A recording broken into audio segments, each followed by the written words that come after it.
Back when I was hearing voices constantly, I described them as thinking in conversation. And it was the best way I could describe what was going on, because for me, I was constantly talking back and forth with who was in my head, because they would never go away. They would never leave. I tried to make them leave multiple times just to see if I could do it, and no, they were always there. And so I was stuck with them. And so my brain kind of operated on this conversational aspect, like, all the time. So it was like, if I was thinking, it was like I was always thinking with someone in my head. I had like extra opinions going on, always had a second opinion, sometimes a third opinion on things. And it was largely helpful for the most part in certain situations, like taking exams or doing homework, or I don't know, they tell you to teach your class material to a stuffed animal. And yeah, I definitely just taught it to one of the voices in my head and got feedback from them directly, and that actually helped a lot.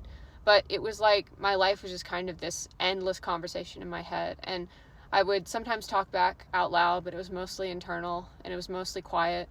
But it just happened all the time, like 24/7, and I never thought anything of it except for maybe a few times a year when I wondered if it was voices. But I had internal hallucinations, meaning I heard them in the same headspace as where you'd find thoughts or an internal monologue. And as a result of that nature, I didn't think they were hallucinations, because I thought hallucinations had to be outside of your head, like someone was in the room with you. So I would go through these periods where I thought, what if I'm hearing voices? What if these things are voices? And I always came up, nope, they're not voices. They're not voices. I'm just thinking creatively. I'm just thinking in conversation. And that was just my life. That was what I did for a very, very long time before I finally went on an antipsychotic to treat the whole thing.